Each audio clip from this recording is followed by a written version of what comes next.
പോംപെയ് എവിടെയാണ്? എന്താണ് പോംപെയിൽ സംഭവിച്ചത്?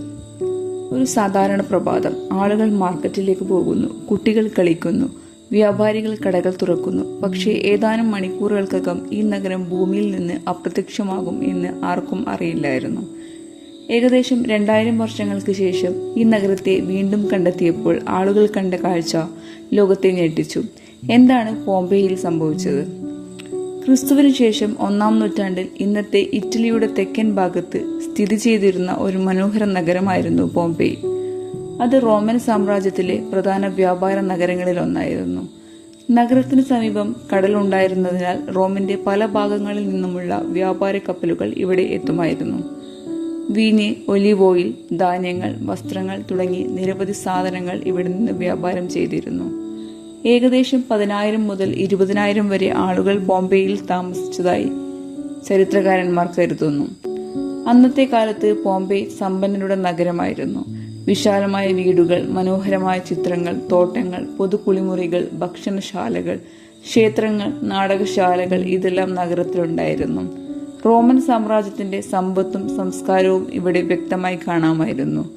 ധനികർ വലിയ വിരുന്നുകൾ സംഘടിപ്പിക്കുമായിരുന്നു. മാർക്കറ്റുകളിൽ എന്നും തിരക്കായിരുന്നു. വീഥികളിൽ കുതിരവണ്ടികൾ സഞ്ചരിക്കുകയും ആളുകൾ അവരുടെ ദൈനംദിന ജീവിതം ആസ്വദിക്കുകയും ചെയ്തു. എല്ലാം സാധാരണമായിരുന്നു. എന്നാൽ ഈ മനോഹര നഗരത്തിന് സമീപം ഒരു വലിയ മല ഉണ്ടായിരുന്നു. അതിന്റെ പേര് വെസുവിയസ്. ഇന്നതൊരു അഗ്നിപർവ്വതമാണെന്ന് നമുക്കറിയാം. എന്നാൽ അന്നത്തെ ജനങ്ങൾക്ക് അതൊരു സാധാരണ മല മാത്രമായിരുന്നു.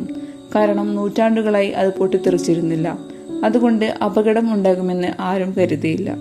ദുരന്തത്തിന് ഏകദേശം 17 വർഷം മുമ്പ്, ക്രിസ്തുവർഷം 62-ൽ ഈ പ്രദേശത്ത് ശക്തമായ ഒരു ഭൂകമ്പം ഉണ്ടായി. പല കെട്ടിടങ്ങൾക്കും കേടുപാടുകൾ സംഭവിച്ചു.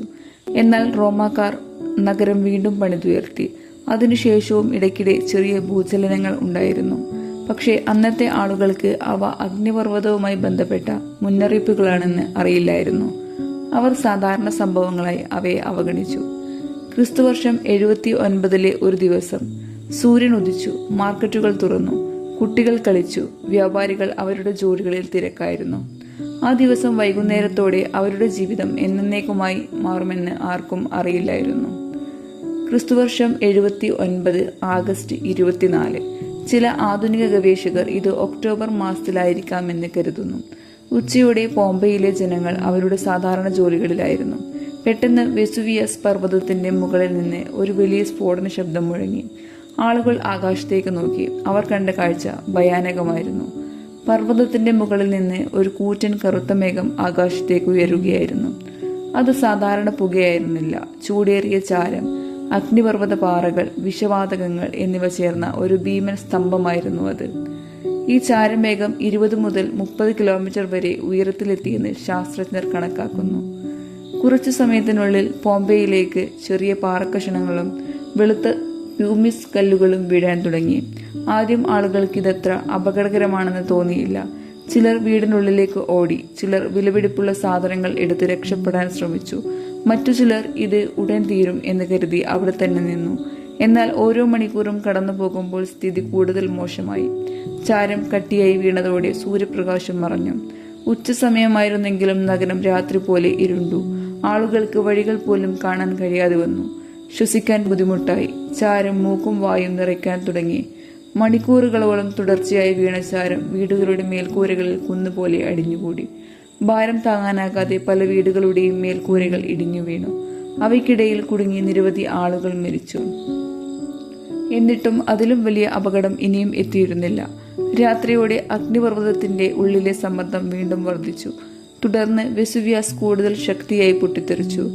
ഈ സമയം പുറത്തെത്തിയത് സാധാരണ ചാരമല്ല, പൈറോക്ലാസ്റ്റിക് പ്രവാഹം എന്നറിയപ്പെടുന്ന അത്യന്തം അപകടകരമായ ചൂടേറിയ വാതകങ്ങളും ചാരവും പാറക്കഷ്ണങ്ങളും ചേർന്ന ഒരു പ്രവാഹമായിരുന്നു അത്. ഇത് മണിക്കൂറിൽ 100 മുതൽ 300 കിലോമീറ്റർ വരെ വേഗത്തിൽ മലയുടെ ചെരിവിലൂടെ താഴേക്ക് പാഞ്ഞു. അതിന്റെ താപനില 200 ഡിഗ്രി സെൽഷ്യസ് മുതൽ 700 ഡിഗ്രി സെൽഷ്യസ് വരെ എത്താമായിരുന്നു. ഈ പ്രവാഹത്തിൽ നിന്ന് രക്ഷപ്പെടുക പ്രായോഗികമായി അസാധ്യമായിരുന്നു. മിനിറ്റുകൾക്കകം ഈ തീച്ചൂടുള്ള മേഘം പോംപെയെ വിഴുങ്ങി. ഓടിയവരും ഒളിച്ചവരും വീടുകളിൽ കാത്തിരുന്നവരും ഒരുപോലെ ഈ ദുരന്തത്തിൽ കുടുങ്ങി. രാത്രി മുഴുവൻ പോംപെയുടെ മുകളിൽ ചാരം പെയ്തുകൊണ്ടിരുന്നു. നഗരത്തിലെ പല വീടുകളും ഇതിനോടകം തകർന്നിരുന്നു. എന്നിട്ടും ചിലർ ഇപ്പോഴും ജീവിച്ചിരിപ്പുണ്ടായിരുന്നു. അവർക്ക് തോന്നിയത് നാളെ രാവിലെ എല്ലാം ശരിയാകും. പക്ഷേ അവർ അറിഞ്ഞില്ല യഥാർത്ഥ ദുരന്തം ഇനിയും എത്തിയിട്ടില്ലെന്ന്. പുലർച്ചെയോടെ വെസുവിയസ് വീണ്ടും അതിശക്തമായി പൊട്ടിത്തെറിച്ചു. അഗ്നിപർവ്വതത്തിന്റെ വശങ്ങളിൽ നിന്ന് ഒരു ഭീമൻ തീമേഘം പുറത്തേക്ക് പാഞ്ഞിറങ്ങി. ഇത് സാധാരണ പുകയില്ലായിരുന്നു. അത്യുഷ്ണവാതകങ്ങൾ, ചാരം, ചെറിയ പാറക്കഷ്ണങ്ങൾ എന്നിവ ചേർന്ന ഒരു പൈറോക്ലാസ്റ്റിക് പ്രവാഹമായിരുന്നു അത്. ഇത് മണിക്കൂറിൽ 100 മുതൽ 300 കിലോമീറ്റർ വരെ വേഗത്തിൽ നഗരത്തിലേക്ക് പാഞ്ഞെത്തി.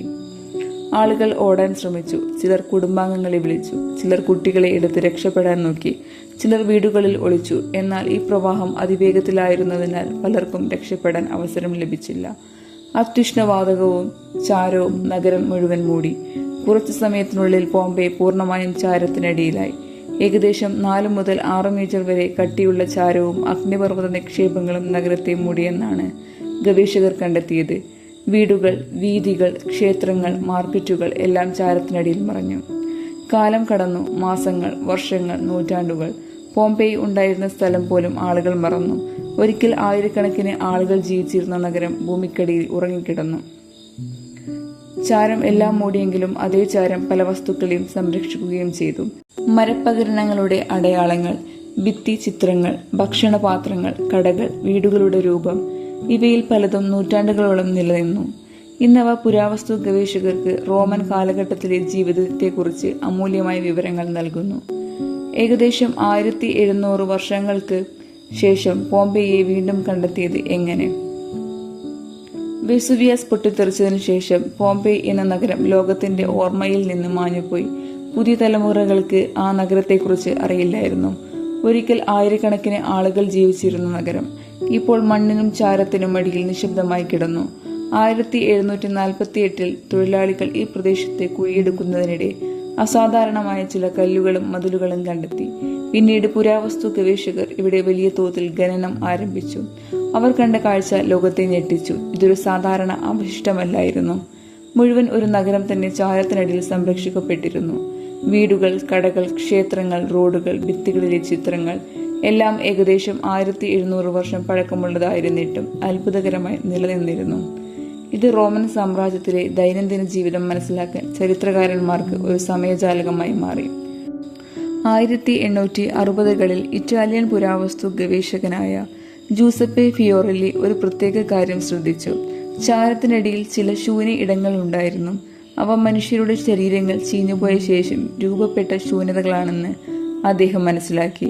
ആ ശൂന്യതകളിലേക്ക് പ്ലാസ്റ്റർ ഒഴിച്ചതോടെ ആളുകളുടെ അവസാന നിമിഷങ്ങളിലെ രൂപങ്ങൾ പുറത്തുവന്നു. ചിലർ കുഞ്ഞുങ്ങളെ ചേർത്ത് പിടിച്ച നിലയിൽ, ചിലർ മുഖം മറച്ച നിലയിൽ, ചിലർ ഓടാൻ ശ്രമിച്ച നിലയിൽ.